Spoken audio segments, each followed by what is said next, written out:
Former Boss Ireland champion Paul O'Connell returned to his winning ways at round 3 of the 2021 championship with a well-paced victory over Aaron Cochrane, who is now driving last year's championship winning car. It was great to see even a restricted number of fans return to Mondello on this particularly warm weekend, hosted by Irish Championship circuit racing on the international track. Round 4 of the Boss Championship was to be the finale of a great weekend sport. Paul O'Connell had earned pole for the 2 races in a rather hectic qualifying session. He reflected on that first race. First race was quite good fun. We started from pole, made a good start, all the rest of that, and made a good start and got into the lead and managed to hold it off from Aaron Cochrane. Aaron was starting to reel me in halfway through the race. I was watching the gap to him. I was trying to manage the tyres as best I could, and we had a small issue with the gear shift not shifting up. So I was worried I was going to be a sitting duck. So I just about managed to just do enough to get ahead of Aaron. If he'd another lap, he definitely would have caught me. Great driver and did really well in that car for Brayton. It's his first weekend in it. Aaron's pace in only his second weekend of Boss racing is remarkable. Reliability stays, the pace stays, or the pace should just get quicker. You know, it's only my second time out in an F3, second time driving that car, so hopefully the pace comes quicker anyway. It should do. It should be an interesting season. Syllvie Mullins was back in the F1 powered Gould and had qualified second on the grid for both races. He discussed managing such a car in these high temperatures. Like if you backed off for a lap, say, and left in top gear or fourth gear, it does drop the temps a bit. So it's when you're, going through the cars, down the gears, high revs, you're bringing up the temps. It's just that design of this particular car, and extraordinary weather conditions we never seen here. I've never seen them here. Unfortunately, he went off on the first corner of race 1 and missed out on the restart of that race. There is a complicating factor in his starts. It's jumping out of first gear, so I've told all the lads, so I'm going to have to just come off the line gently. Once I get second, I'm okay. So look, I'm in the front row, but look, we have to get away though as well. Tony Greenan had travelled down from the north to shake things up amongst the sports car drivers. First day here, so it is. I was qualifying there, I think I'm on 7th place there, very happy with 140 or something like that, so see how we go in the race. He converted that 7th place on the grid into an excellent 3rd place overall in the race 1. He expected tyre wear to play an important role in the afternoon. I think it's a case of managing these tyres here today, so it is. We've got a new set there sponsored by Neil McGuick, a good mate of mine, so I think I'm going to try and make them last here for the end of the day anyway. Barry Rabbit had missed the June weekend. It sounds like this is going to be a development season for a new engine. Yeah, we missed the first round, so we're ultimately turbocharging the car to try and catch up, and we're about a third of the power of most of the first guys, so aiming to get half of the power. That's our objective. We'll still be lacking a bit, but that's the game plan. So it's a project, we do it all ourselves, myself and Shane, so it's time is of limited resource at the moment, so we get an hour or two out of here every week, and this is the first weekend that we brought the car out. That's the standard engine as the previous engine, but it's a few little small modifications for oil return time and stuff to receive the turbo in time, so we're really just checking that as an engine it's okay. He and his team made an extraordinary effort in the morning to get the car out in qualifying and earned 4th place on the grid for race 2. Pulley and the crankshaft came off, so 10 or maybe half an hour before qualifying, the car was literally split in two like a jackknife truck to get in at it. Down there, people up against the tub, so lads all jumped in and we got it sorted and got out for a few laps in qualifying, but no setup, no corner weights, no nothing. So cars have been all over the place. As a result, it was broken too, and Thierry put it back together, he should weigh everything up and make sure it's right, but just slapped it together and sent me out. So as I said, it's a test day really, there's a bit of racing thrown in, see how we get on. He unfortunately ended up on the back of the grid for the restart of race 1, but fought his way back up to 5th place before retiring. Shane Rabbit had expected to follow his brother in race 1, but ended up leading him for most of the race and then carrying on in his 5th position to the end. His qualifying had been fraught too. Yeah, just one quick lap really is all I got in the whole session, so it was an okay time, but I could have went probably another second quicker maybe, but it wouldn't have put me any further up the grid. There's a 2 second gap to the next car. Starting from row 4, he was expecting to be in the heat of things for race 2. The race would be hard work now with 15 minutes in that heat, plenty of water into me, and the adrenaline will keep me going. Michael Roach had qualified on the second row of the grid for race 1. Yeah, I had a good enough run, happy enough with fourth there. Not that tidy now, but look, there's probably a bit more there if I got it all together. But I'm happy enough with fourth. The second row is good enough. He had the feeling the extraordinary heat was sapping power from the car. Definitely don't feel I have the power as normal. The other car seems to be down on power, but it's probably the conditions. So I'm happy enough with it, and we'll see how it goes. Unfortunately, at the beginning of race 1, with the lead in sight, he lost a wheel and was sidelined for the restart of the race and race 2. Round 1 and 2 winner Gerard O'Connell was needing a few pointers to find his way around the international track. We found him doing his homework. Well, that's why I'm just in the end car here now to see where I should be and trying to learn a wee bit, you know, for the race. After a dream start to Boss Racing in June, the honeymoon period was over. I had a very scrappy qualifying. I went off twice. I reached once. I couldn't get towed out, and then I put her in the marbles over there one time, so it was really scrappy. I never was on this circuit before, so I'm coming up the corners and braking when I shouldn't be braking, but I'm just taking it away just to try and get used to the track as such. He got beached in the first corner of race 1, so going the distance in race 2 would be a priority. He'd be in 6th position on the grid for that. Jonathan Files and his team had possibly over-prepared the car after 2 years of problem solving on the 3500cc Lola. The pipe that burst this morning was something we did as preventative maintenance, and that's what went, and it wouldn't allow me down change the gears.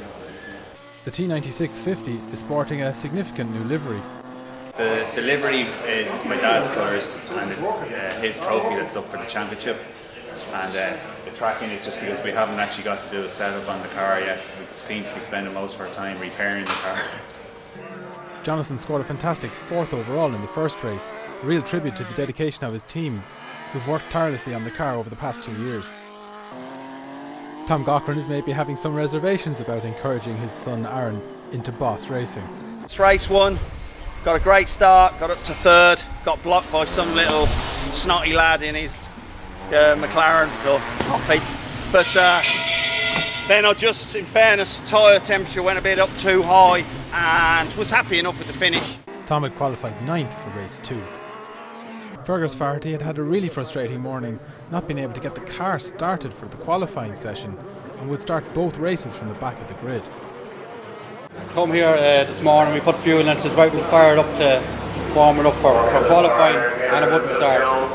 So we pulled apart, we're waiting on parts to come, hopefully they'll fix it. We're on to the engineer there in Spain as well, trying to get some way with this to see what's wrong with it, why it won't start, you know. He made it up to 7th in race 1, but would have it all to do again in race 2.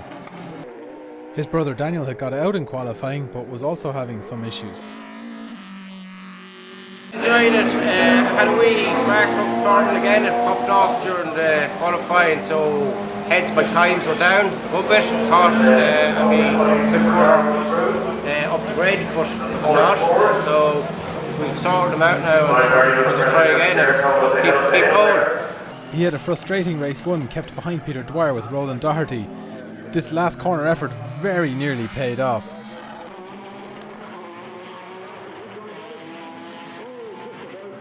Michael Connolly had to cut his qualifying session short when he lost some fuel pressure. I had an issue coming out, I got back to the pits there, went over the curbs, and next thing lost fuel pressure. With that sorted, he was pleased with his tyre choice for the day. Feeling good, a harder compound tyre on than I'd be used to, certainly it's the day forward, and the car is much more stable. He was saved by the bell when race 1 was restarted and finished 6th after the grid was reformed. Paul O'Connell has been very persuasive at getting fellow club member Roland Doherty into Boss Racing. He just ties you into the car and won't let you out.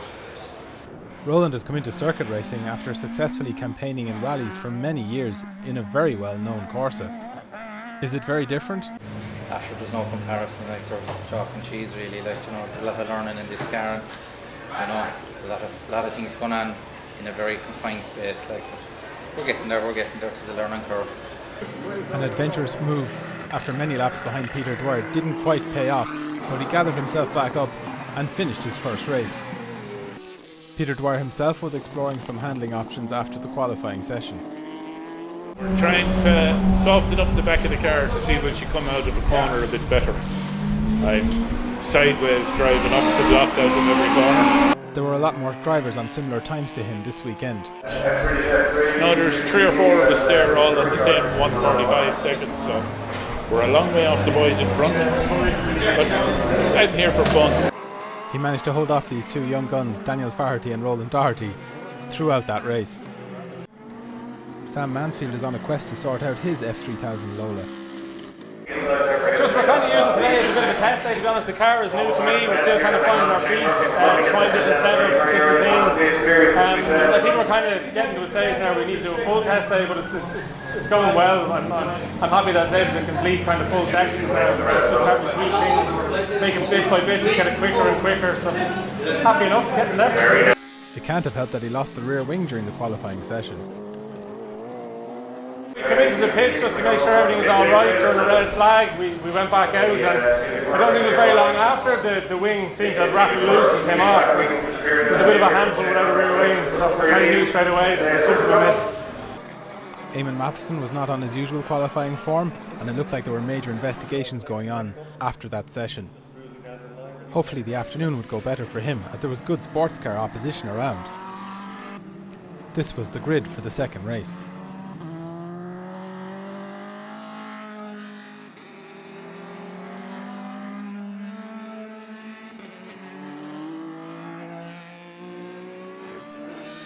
Gerard O'Connell made a great start from the third row of the grid to slot in behind Paul O'Connell and avoided the gravel traps this time.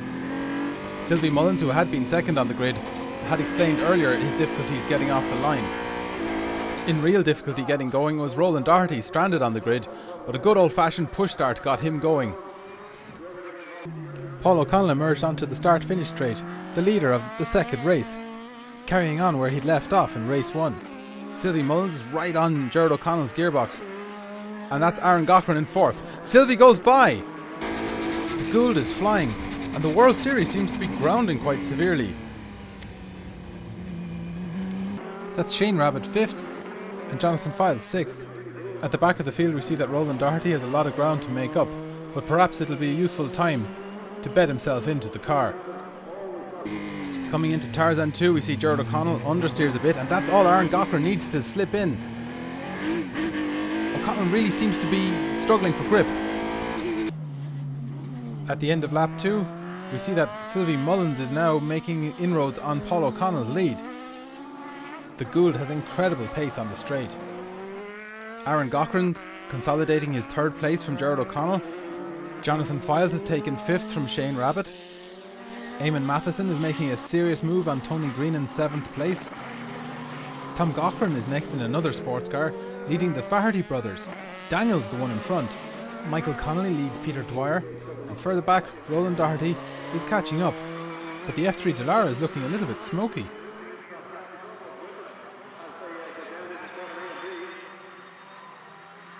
The relaxing of restrictions meant the O'Connell family could come and cheer on Paul. He was going to need all the support he could get with Syllvie Mullins on form like this.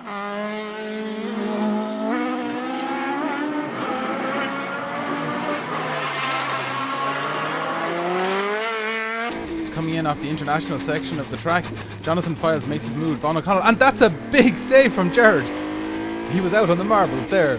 Aaron Cochran looking solidly on the podium in 3rd, and that's Files in his 4th place now, as sparks fly from the World Series car. Something done in the garage is working, because Eamon Matheson has just flown by Shane Rabbit. Tony Greenan is meeting stronger opposition this afternoon. Fergus Faherty, as always, working the curbs. Tom Cochran ahead of Daniel Faherty. The brothers have swapped around. And Michael Connolly's Radical leads Peter Dwyer's Lola. As we hear commentator Leo Nulty announce Paul O'Connell is off the track. From Gerard O'Connell's onboard we see the red and black Dallara stranded at the side of the road, but it looks relatively unharmed. The smoke from Doherty's car looks quite severe, but it doesn't seem to be coming out the exhaust. Is it just a spill? Lap 4, and suddenly Mullins' new lead is a comfortable one.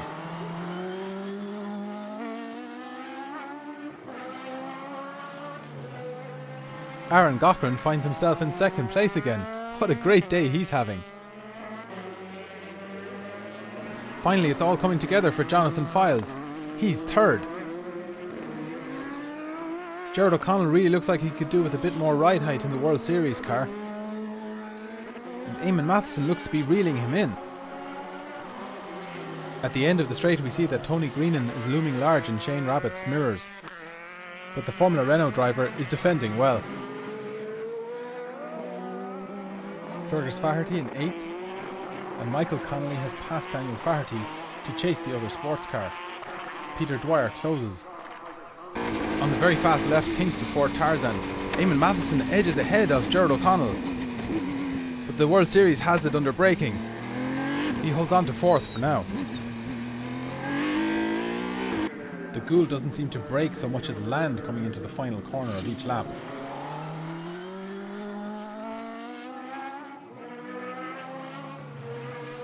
This is great track time for Aaron, neither having to attack nor defend. Sounds like there's a bit of a battle for traction there in the powerful Lola.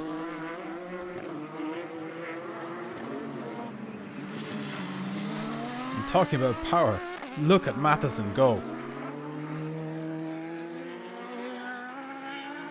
That's 120 miles per hour on the main straight, and Matheson passes as if he's standing, but he's going to need a parachute to stop that car. He spins and is stranded on the outside of the track. As Fergus Faherty crosses the line, we see the yellow flags are out. That was inevitable. Syllvie brings the Gould into land at the end of lap 6. We see the safety car emerging from the pit lane. There's just 4 minutes and 50 seconds left on the clock. This could bunch everybody up. If the marshals can get the track cleared, we could be in for a very exciting last lap.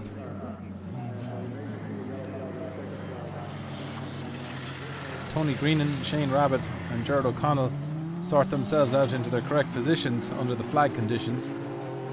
This could be a bit of a leveller for Fergus Faherty, who's worked so hard during the 2 races today.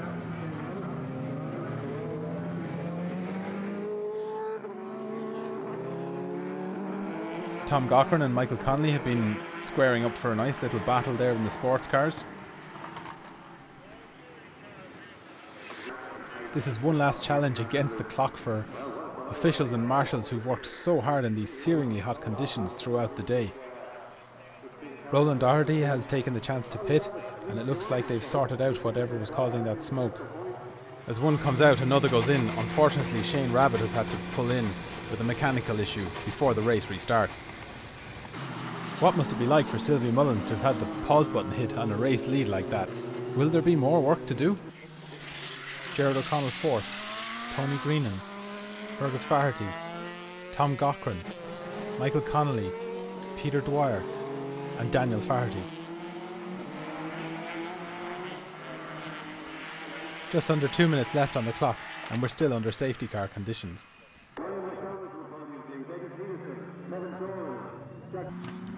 They've been able to get Matheson's car going and out of the way.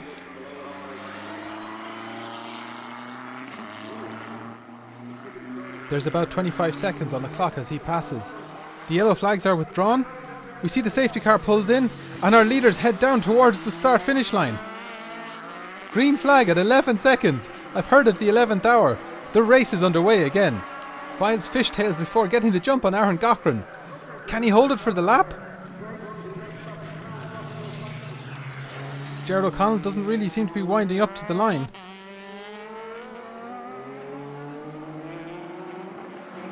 Tom Cochrane pounces on Fergus Faherty, and Connolly seems to spot a chance. But he doesn't get through. What a great job was done to get an encore out of this race. Tony Greenan passes Gerard O'Connell into 4th, and we see there's definitely something up with that front right tyre.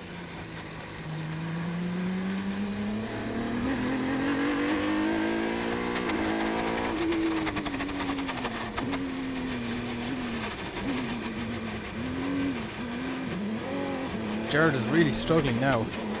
Can he go the distance and save some points?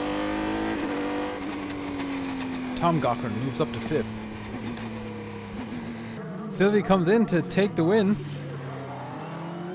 And then we see that Aaron Cochran has taken back 2nd place, but Files still has ambitions. They go down to the line. But Aaron hangs on. Just. Still on that final lap. Things are going from bad to worse for Gerard O'Connell. That must actually be a puncture. Faherty goes through. Michael Connolly, Peter Dwyer and Daniel Faherty. So nearly all cars gain a position on that last lap. Tony Greenan is 4th. Tom Cochran 5th. Great day in that household. Fergus Faherty 6th, a good recovery. Michael Connolly 7th, Peter Dwyer 8th, and Daniel Faherty 9th. Gerard O'Connell dropped from 4th to 10th on that last lap.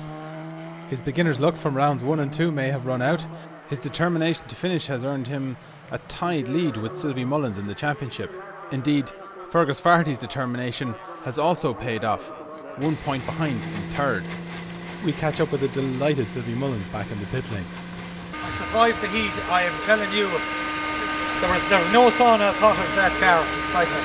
The carbon fibre, we checked it when we came in, 65 degrees Celsius inside me. It was tough going.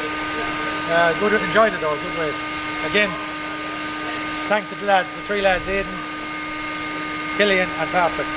We've been flat out for the last 2 or 3 weeks getting the engine back from the UK, drove from Kent to Scotland, back down, got the engine in, and we've had torture here on Friday. It wasn't running right, and we've had a bit of torture in the first race because I got shunted in the first race and broke my wing, so we needed this win today at the second race. But yeah, look at lovely car to drive when everything is right. Today was a little bit hot for it, to be quite honest, but we got across the line and all good. Pole sitter for both races and race 1 winner Paul O'Connell gives us an account of his race 2. Started from pole again, converted the pole off the line. Happy days. Syllvie, I had a slight issue. We had to get around the gear shift issue by changing the upshift to a button on the steering wheel. So it was, look, we were getting going. It just took a couple of laps to get used to it. Syllvie got me when I was sort of up in a hoop in my little head, and he got me, and then I put the head down to try and catch him, and just coming to the exit of the S's, and one of the guys, Brian Sexton, was just after telling me, he says, no, your rear rod end broke, and the car just sat down on 3 wheels and round she went and into the tyre barriers. So I was blaming myself for spinning, but at least I can blame a mechanical in that one, sort of. Aaron Cochran was delighted to have held on to his second place of the day. We were happy as Larry with that, to be fair. Had we thought we were coming in to get 2 seconds, we'd have took it, no problem. Second race was interesting.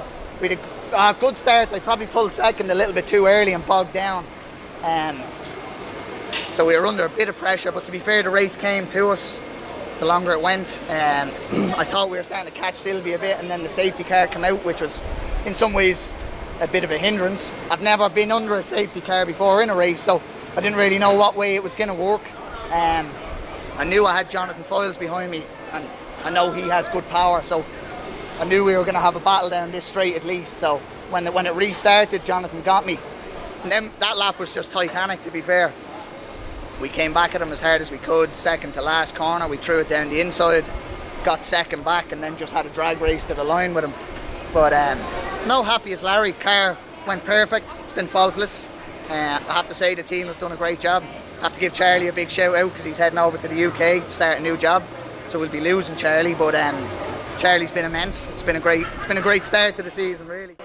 A proud Tom Cochran reveals a little bit of how the new car came about for Aaron.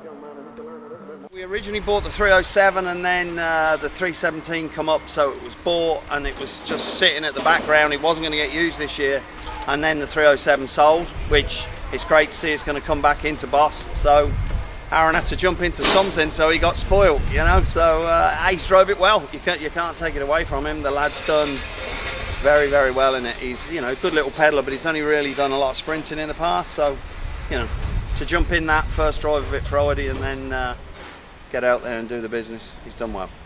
And worryingly for the opposition, in fairness, he wasn't on the best of rubber today, so we might have to spoil him for the next round. and put some decent rubber on it and see what we can do, you know. So it's great to see him doing well. Here are the championship points after round 4.